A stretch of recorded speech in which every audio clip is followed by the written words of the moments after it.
स्वागत है दोस्तों आपका तर्क आईएएस पीसीएस चैनल पे। मैं अंकित सिंह। दोस्तों, हमने अपने पिछले हिस्ट्री के लेक्चर्स में देखा कि कैसे यूरोपियन पावर इंडिया आई, और यूरोपियन पावर इंडिया आने के बाद हमने ये भी देखा कि जो ब्रिटिशर्स थे वो कैसे अपने आप को one of the strongest European के रूप में इवॉल्व करते हैं। हमने ये भी देखा कि कैसे Britishers eastern part, western part और साउदर्न पार्ट ऑफ इंडिया पे रूल कैसे करने लगे। फ्रॉम द पीरियड ऑफ 70-50 से लेके 1800 आते आते ब्रिटिशर्स पूरे इंडिया पे रूल करने लगे। पहले उन्होंने पोर्तुगीज को हराया बैटल ऑफ सूरत में, और सूरत को अपना हेडक्वार्टर बनाते हैं 1716 में। फिर हमने देखा कि कैसे कार्नेटिक वॉर चालू हो जाता है। कार्नेटिक वॉर जो खत्म होता है थ्रू ट्रीटी ऑफ पेरिस, जिसमें ये डिसाइड होता है कि जो फ्रेंच है वो अब इंडिया में जो इंडियन पॉलिटिक्स में है उसमें इन्वॉल्व नहीं होंगे। हमने ये भी देखा कि जो डचेस थे उनके साथ जब ब्रिटिशर्स की बैटल होती है तो डचेस हार जाते हैं। फिर हमने देखा कि जब मुगल का डिक्लाइन हो रहा था 1705 में औरंगजेब के डेथ के बाद, तो कई सारे स्मॉल किंगडम बन रहे थे, चाहे बंगाल हो, अवध हो, और कई सारे अलग अलग कम्युनिटी राइज हो रही थी। जाट कम्युनिटी, राजपूताना कम्युनिटी राजस्थान में, तो कई सारे अलग अलग किंगडम राइज हो रहे थे। तो हमने देखा कि बंगाल में आफ्टर बैटल ऑफ प्लासी और बक्सर के बाद ब्रिटिशर्स का कंट्रोल बंगाल में पूरी तरह से हो जाता है। तो ईस्टर्न पार्ट बिहार और उड़ीसा में ब्रिटिश कंट्रोल करने लगते हैं, रूल करने लगते हैं। फिर हमने ये भी देखा कि जब बैटल ऑफ टेलीकोटा होता है 1565 में, तो जो विजयनगर एम्पायर रहता है वो खत्म हो जाता है। उसके बाद साउदर्न पार्ट में कई स्मॉल स्मॉल किंगडम इवॉल्व होते हैं, इंडिपेंडेंट किंगडम इवॉल्व होते हैं। उसमें से एक किंगडम रहता है मैसूर किंगडम, जो आता है वोडिया डायनेस्टी के रूल में। वोडिया डायनेस्टी के रूल में 1761 में मैसूर में तख्ता पलट हो जाता है। हैदर अली इसको टेक ओवर करते हैं और मैसूर को एक्सपांड करना चालू करते हैं। इसको थ्रेट मानते हुए ब्रिटिशर्स मैसूर पे अटैक कर देते हैं, जो खत्म होता है after death of Tipu Sultan, जो सन रहते हैं किसके, हैदर अली के।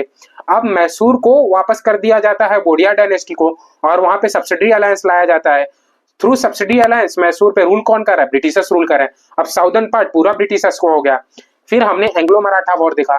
एंग्लो मराठा वॉर के थ्रू जो ब्रिटिशर्स हैं वो Holkar family, Scindia family, Gaekwad families, जो मराठास की कॉन्फिडरेंसी रहती है, उनको तोड़कर और उनको हरा के अब वेस्टर्न पार्ट जो पुणे है, नासिक है, बेसियन पार्ट है इंडिया का, यहाँ पे रूल करने लगे। अब ब्रिटिशर्स के अंडर वेस्टर्न भी रूल करने लगे, eastern part of India rule करने लगे, आपका southern part of India rule कर रहे हैं।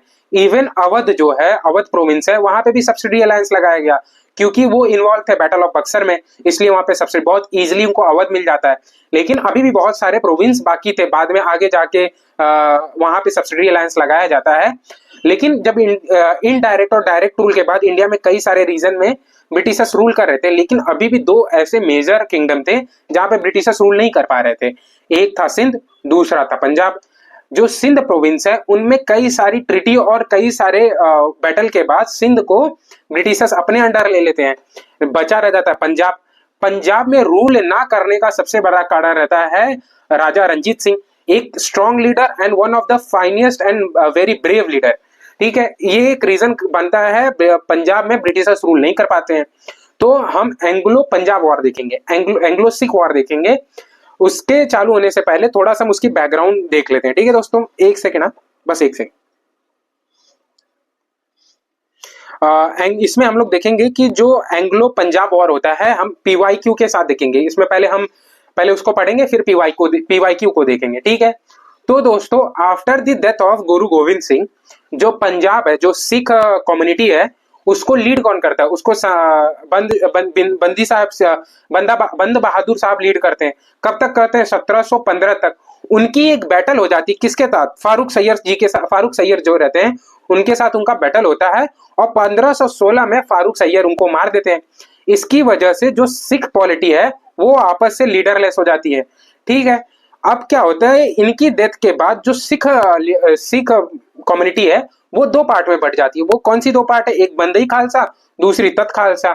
बंदई खालसा लिबरल में बिलीव करते थे, तत खालसा किस में बिलीव करते थे, ऑर्थोडॉक्स में बिलीव करते थे।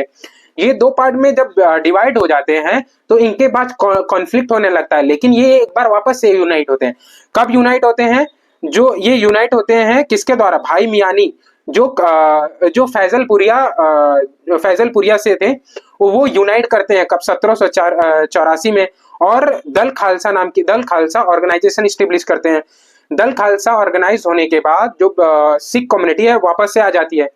तो इसमें दो तरह के लीडर रहते हैं, एक यंग लीडर और एक वेटरन लीडर। जो थोड़े से बूढ़े होते हैं वो वेटरन में चले जाते हैं, और जो यंग रहते हैं वो यंग कम्युनिटी के साथ रहते हैं, काम करते हैं। ठीक है, समय बीतते चला गया। अब क्या होता है कि सिख रहते हैं, जो पंजाब रीजन रहता है, वो ये देखते हैं कि ब्रिटिशर्स पूरे इंडिया में कंसोलिडेट कर रहे हैं। पूरे इंडिया किंगडम, जो चाहे साउदर्न हो, ईस्टर्न हो, वेस्टर्न हो, पूरे चारों तरफ से बैटल जीते जीते मराठास के साथ बैटल हुई, वहां जीत गए। आपका बैटल ऑफ बक्सर प्लासी, जो एक्चुअल डोमिनेशन ऑफ इंडिया माना जाता है, ब्रिटिश यहाँ से स्टैब्लिश हो जाता है, ब्रिटिश का पावर, यहाँ से गवर्नर जनरल अपॉइंट होने लगते हैं। तो ये सारी चीजें चल रही थी। मराठा जो एक पावरफुल लोग थे, उनको तक हरा दिया ब्रिटिशर्स ने। वो एक बार में नहीं होता, कई सारे बैटल ऑफ सीरीज होते हैं। जब बैटल ऑफ सीरीज होते हैं तो एंड में एक बैटल ब्रिटिशर्स जीतते थे, फिर ट्रीटी कर लेते थे, ट्रीटी के थ्रू अपने अंदर ले लेते। तो ये सारी चीजें सिख कम्युनिटी देख रही थी कि उनको ये भी डर था कि आने वाले समय में ये हम पे अटैक कर देंगे। तो क्या होता है कि जो सिख रहता है वो टोटल 16 मेजर मिस्ल में बढ़ जाते हैं। मिस्ल का क्या मतलब होता है? मिस्ल का मतलब बेसिकली होता है स्टेट या फिर किंगडम, एक ये वर्ड हो गया। दूसरा वर्ड होता है मिलिट्री ब्रदर्सहुड। तो जो मिस्ल होते हैं वो 12 अलग अलग, जो सिख होते हैं वो 12 अलग अलग स्टेट में बढ़ जाते हैं, ताकि वो एक तो जो सिख है उसको एक्सपांड कर सके, दूसरा कोई अगर इन्वेड कर रहा है तो मुझसे बच सके। क्योंकि एक्सटर्नल इन्वेजन भी चालू था इंडिया में। अहमद शाह अब्दाली इसी पीरियड में कई बार इंडिया में आए। उन्होंने मुगल के दिल्ली तक पे अटैक किया, उन्होंने मराठास के रघुनाथ राव को भी हराया, बैटल ऑफ पानीपत हुआ। तो ये सारी चीजें हो रही थी। इसी के लिए बचने के लिए 12 मिस्ल में सिख डिवाइड हो जाते हैं। उसमें से एक मिस्ल होती है, आप एक बार मिस्ल को जाके पढ़ लीजिएगा, 12 के 12 मिस्ल याद होने चाहिए। चाहे वो शुक्रचार्य हो, चाहे फैजलपुरिया हो, कन्हैया हो, और चाहे अपना शहीद हो, ये सारी मिस्ल हैं। ऐसे 12 मिसलें हैं, आपको याद करनी पड़ेंगी ये। ठीक है, तो शुक्राचार्य जो मिसल थी उनको लीड कौन कर रहा था? उनको लीड कर रहे थे महान सिंह। महान सिंह की डेथ होती है और उनके बेटे रहते हैं राजा रंजीत सिंह। राजा रंजीत सिंह का जन्म कब होता है? उनका जन्म होता है 2 नवंबर 1780 में। जब महान सिंह की डेथ हो जाती है तो राजा रंजीत सिंह उसको टेक ओवर करते हैं। कौन से ईयर में? 1799 में। और जो जमन सार रहते हैं अफगान के रूलर, ये इनको बना देते हैं गवर्नर। कहाँ के? अफगान रूल लाहौर के गवर्नर बना देते हैं। ठीक है, क्योंकि राजा रंजीत सिंह के अंदर कैपेबिलिटी बहुत ज्यादा थी, एक ब्रेव और बहुत ही डिप्लोमेटिक अच्छे डिप्लोमेट आ रहे थे। तो राजा रंजीत सिंह ने क्या किया कि अपने एक जो पूरे सिख 12 मिसल में डिवाइड थे, इनको कैसे जोड़ते हैं? Through blood and iron policy. तो ब्लड एंड आयरन पॉलिसी किसकी रहती है? ये रहती है राजा रंजीत सिंह की। Through blood and iron policy क्या होता है कि जो राजा रंजीत सिंह रहते हैं, ये 12 मिसलों में से कुछ मिसलों के घराने में शादी कर लेते हैं, तो ब्लड का रिश्ता हो जाता है। आयरन, जो मिसल नहीं मिलते हैं, नहीं आना चाहते हैं, सिख क्या बोलते हैं, जो सिख एम्पायर है, उनको जबरदस्ती अटैक करके ले लेते हैं। तो ब्लड एंड आयरन पॉलिसी एक सक्सेसफुल पॉलिसी रहती है राजा रंजीत सिंह। इसकी वजह से जो सिख एम्पायर रहता है वो एक्सपांड हो जाता है, चारों तरफ सिख एम्पायर हो जाता है। उसके बाद क्या होता है?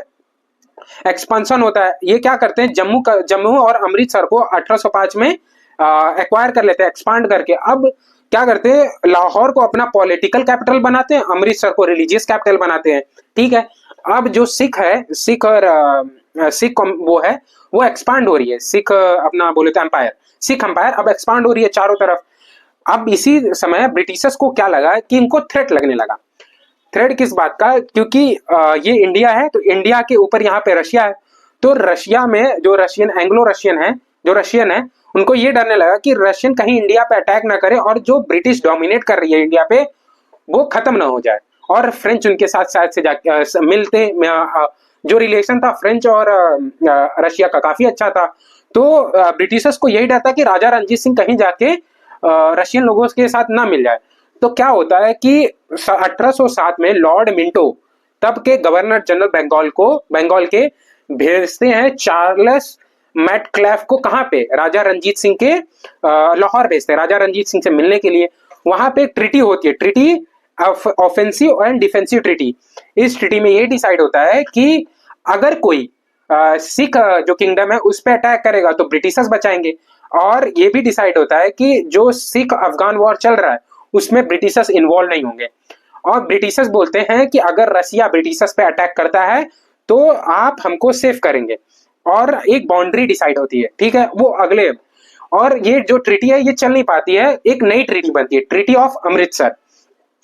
ट्रीटी ऑफ अमृतसर में ये ट्रीटी होती है आई थिंक 1800 कुछ में, 1809 के बाद ही होती है, क्योंकि ये ट्रीटी चल नहीं पाती है तो 1809 के बाद, हाँ 1809 25 अप्रैल 1809 को ये ट्रीटी साइन होती है। इस ट्रीटी में ये डिसाइड होता है कि जो सतलुज है, सतलुज रिवर, एक बाउंड्री लाइन डिसाइड होती है जो सतलुज रिवर रहती है। अब जो भी एक्सपांशन करेगा सिख किंगडम वो सतलुज रिवर के उस साइड करेगा, ना कि इस साइड, क्योंकि ब्रिटिश इस साइड रूल कर रहे हैं। इसीलिए हम देखेंगे कि जो सिख है, जो सिख किंगडम है, जो पंजाब कम्युनिटी है वो उस साइड है। आज का जो लाहौर है, पंजाब है, हिमाचल प्रदेश है, तो सतलुज रिवर वहां पे सिंध प्रोविंस, ये सब जगह, बलूचिस्तान, तो ये सब रीजन पे पंजाबीज फैले हुए हैं। तो यही एक रीजन था कि पंजाब जो एक्सपांड हुआ वो सतलुज रिवर के उस साइड हुआ, ना कि इस साइड। सिर्फ एक ही कारण था, ट्रीटी ऑफ अमृतसर। कब हुआ था? 25 अप्रैल 1904 को हुआ था, ठीक है। किसके ये जब होने के बाद अब क्या होता है कि एक और ट्रीटी होती है, treaty of Tripathi treaty. Treaty मैं बताता हूँ, त्रिपति ट्रीटी, त्रिपति ट्रीटी, ठीक है। इस ट्रीटी में क्या होता है, जो एक अफगान के रूलर रहते हैं जो ब्रिटिशर्स के अंडर रहते हैं, इस एक सार रहते हैं, आई थिंक उनका नाम मुझे एक्सेप्ट याद नहीं आ रहा है, दोस्त अहमद वो रहते हैं ब्रिटिशर्स के अंदर। तो उनको मांगते हैं कि इन जो अफगान में जो भी चलेगा आप अटैक नहीं करेंगे, मतलब मोहम्मद शाह के रिलेटेड ये ट्रीटी होती है, ठीक है। एक्चुअल में कोई स्टोरी इसका थोड़ा सा मैं मिस आउट कर रहा हूँ, तो मैं 100% रहूंगा तभी आपको बताऊंगा, ठीक है। अब क्या होता है, सारी चीजें हो जाती है, लेकिन उसी वक्त डेथ हो जाती है किसकी, कुछ ही समय बाद महाराजा। ये ट्रीटी बहुत इजीली, बहुत अच्छे से चल रही थी, काफी एक्सपांड चल रहा था इनका, क्या बोलते हैं अपना, सिख किंगडम का, ठीक है। 1834 में पेशावर को कैप्चर करते हैं, और 1819 में कश्मीर में कैप्चर कर लेते हैं जो राजा रंजीत सिंह, मुल्तान कर कैप्चर करते हैं 1818 में। तो एक्सपांडेशन जो सिख है उनका चल रहा था, लेकिन इसी बीच डेथ हो जाती है किसकी, 1839 में महाराजा रंजीत सिंह की डेथ हो जाती है। कब होती है? 1839 में। अब यहाँ से जो सिख एम्पायर है वो वीक पड़ जाता है, वापस से लीडरलेस हो जाता है, कोई एक स्ट्रॉन्ग लीडर नहीं रहता है। तो क्या होता है कि इनके डेथ के बाद जो इनके आते हैं, जो इनके सक्सेसर आते हैं, ये ब्रिटिशर्स को अपना थ्रेट मानने लगते हैं, क्योंकि ब्रिटिशर्स अब सिख जो सतलुज रिवर है उसको क्रॉस करने लगते हैं। इसी चक्कर में क्या होता है, जो सिख रहते हैं, जो सिख एम्पायर रहता है वो सतलुज रिवर के इस साइड आके ब्रिटिशर्स पे अटैक कर देता है, ठीक है। तो फर्स्ट एंग्लो सिख वॉर चालू होता है, कौन सी ईयर में? 1445 से लेके 1446 तक चलता है फर्स्ट एंग्लो सिख वॉर, ठीक है। Political instability in Punjab led to the British invasion triggering war, ठीक है। अभी अब कॉज वॉर देख लेते हैं। पहला, पावर स्ट्रगल इन पंजाब में आफ्टर रंजीत सिंह के डेथ के बाद पावर के लिए झगड़ा चालू होने लगा। दूसरा था ब्रिटिश एक्सप्लॉइटेशन ऑफ पॉलिसीज, जो पॉलिसीज बनी थी ट्रीटी ऑफ अमृतसर के थ्रू वो ब्रिटिशर्स एक्सप्लॉइट करने लगे, वो पंजाब में जाने लगे, कंट्रोल ओवर नॉर्दर्न इंडिया, ठीक है। अब दूसरा था सिख अंपायर ग्रोइंग स्ट्रेंथ, ठीक है। The Britishers provide the Khalsa army as a threat. जो सिख आर्मी थी वो काफी बढ़ रही थी, मतलब उसको ब्रिटिशर्स थ्रेट मानने लगे कि जो खालसा आर्मी है कल को आने समय में ये सतलुज क्रॉस करके हम पे अटैक कर दी। इवन सतलुज क्रॉस किया था खालसा आर्मी ने, ठीक है। मेजर बैटल्स देखते हैं, इसके बाद कई सारे बैटल्स होने लगते हैं। बैटल ऑफ मुदकी कितने तारीख को होता है? 18 दिसंबर 1945 को। बैटल ऑफ फिरोज शाह कब होता है? 21-22 दिसंबर 1845 में होता है। अब fires battle where Sikh nearly defeated the British but unitedly retreated, ठीक है। अब क्या होता है फिर तीसरी, और बैटल ऑफ बर्दवाल कब होता है? 21 जनवरी 1846 में, ठीक है। Sikh inflicted heavy damage on the British army. Sikh की जो 50,000 की आर्मी थी वो ब्रिटिशर्स के लगभग 20,000 आर्मी पे भारी पड़ती है, और ब्रिटिशर्स को हार मिलती है। यहाँ पे हार नहीं मिलती, एक तरह से उस पर नुकसान काफी पहुंचाते हैं। फिर बैटल होता है बैटल ऑफ सोब्रन, कब होता है 18 फरवरी 1846 में। ये होता है फाइनल डिसेसिव बैटल किसके बीच में, Britishers crushed the Sikh forces, six forces को एकदम खत्म कर देते हैं ये लोग। फिर जब ये बैटल्स होती हैं तो ऑब्वियसली जब कैसा होता है, ब्रिटिश की तो एक ही चीज है, पहले बैटल करो, जब बैटल में देखने लगता है कि शायद से हम लोग हार भी जाएं या फिर जीतने लगते हैं तो एक ट्रीटी कर लेते हैं। तो ट्रीटी होती है ट्रीटी ऑफ लाहौर, कब होती है 1846 में, ठीक है। Punjab lost all large territory including Jammu and Kashmir, later sold to Gulab Singh. ये गुलाब सिंह रहते हैं जो घर का बेदी लंका ढाए, ठीक है, आप समझ ही गए, ये धोखा देते हैं सिख एम्पायर को, ठीक है। क्यों कश्मीर गुलाब सिंह को दिया जाता है, बेसिकली ट्रीटी ऑफ लाहौर के थ्रू ये डिसाइड होता है कि सिख एम्पायर को 1 करोड़ रुपए देने पड़ेंगे, किसको देने पड़ेंगे, ब्रिटिशर्स को। क्यों, क्योंकि काफी नुकसान पहुंचा है, उसकी भरपाई करनी पड़ेगी, किसी को, किसको करनी पड़ेगी, सिख एम्पायर को। ये फुलफिल नहीं करते हैं तो जम्मू एंड कश्मीर किसको दे देते हैं ये लोग, ब्रिटिशर्स को, ब्रिटिशर्स दे देते हैं गुलाब सिंह को। अब Britishers placed resident in Lahore effectively controlling Punjab, अब ब्रिटिशर्स लाहौर में ही हो गए, अब पंजाब को कंट्रोल कर रहे हैं। अब Khalsa army was reduced to prevent the future rebellion, जो खालसा आर्मी है उसको कम कर दिया जाता है ताकि आने वाले समय में वापस से कोई वॉर ना हो सके। इम्पैक्ट ऑफ वॉर देखते हैं, Britishers influence increased in Punjab, preventing the way of complete annexation in 1849 after the second Anglo war, Sikh empire lost the sovereignty making the significant phase in British expansion, ठीक है। ये सारी चीजें होती हैं। अब आते हैं हम लोग sorry second Anglo Sikh war, कब से कब होता है, 1848 से लेके 1846 में, 2 ही साल बाद वापस से हो जाता है। रीजन क्या होता है, unrest of Punjab, resistance over the British control after the first Anglo Sikh war. जब एंग्लो सिख वॉर हो जाता है फर्स्ट, तो उसके बाद ब्रिटिशर्स जो ट्रीटी साइन होती है उस ट्रीटी से ज्यादा बढ़ के काम करते हैं, वो परेशान करते रहते हैं, ठीक है। फिर Mulraj revolt, April 1841, Diwan of Mulraj means Multan revolted again British appointed sir Fredericks Cruiser, तो ये रिवोल्ट कर देते हैं। तीसरा कारण है सिख सोल्जर रेबिलियन, लोकल जो सिख ट्रूप रहते हैं वो ज्वाइंट हो जाते हैं रिवोल्ट, और ये एक लीड करता है किस तरफ, Anglo second Anglo Sikh war की तरफ। British political expansion, Lord Dalhousie aim to complete annexation of Punjab, Lord Dalhousie जो रहते हैं ये पंजाब की तरफ पूरा एनेक्सेशन करना चाहते हैं, पूरा कंट्रोल लेना चाहते हैं। ये 4 कारण बनते हैं सेकेंड एंग्लो सिख वॉर की तरफ। बैटल देखते हैं, बैटल कौन कौन से होते हैं। फर्स्ट होता है बैटल ऑफ रामनगर, कितने तारीख को, 22 नवंबर 1848 को। इसमें क्या होता है, inclusive battle between British and the Sikh Sher Singh अथवा आर्लिया के बीच में। सेकेंड बैटल ऑफ चिनवालिया 13 जनवरी 1847 ये होता है। फिर बैटल ऑफ गुजरात कब होता है, 21 फरवरी 1849 को होता है। बैटल डिसीवी, ब्रिटिश की विक्ट्री हो जाती है, 6 फोर्सेस सरेंडर कर देती है, खत्म, एकदम खत्म। रिजल्ट फिर से होता है ट्रीटी ऑफ लाहौर, ये ट्रीटी ऑफ लाहौर दूसरी है, पहली हुई थी after first Anglo Sikh war में, कब होता है 1849 में। पंजाब को एनेक्टेड कौन करता है, ब्रिटिशर्स कर लेते हैं। महाराजा दुलीप सिंह को डिस्पोज कर दिया जाता है, इंग्लैंड भेज दिया जाता है, बाद में उनकी वहां डेथ हो जाती है।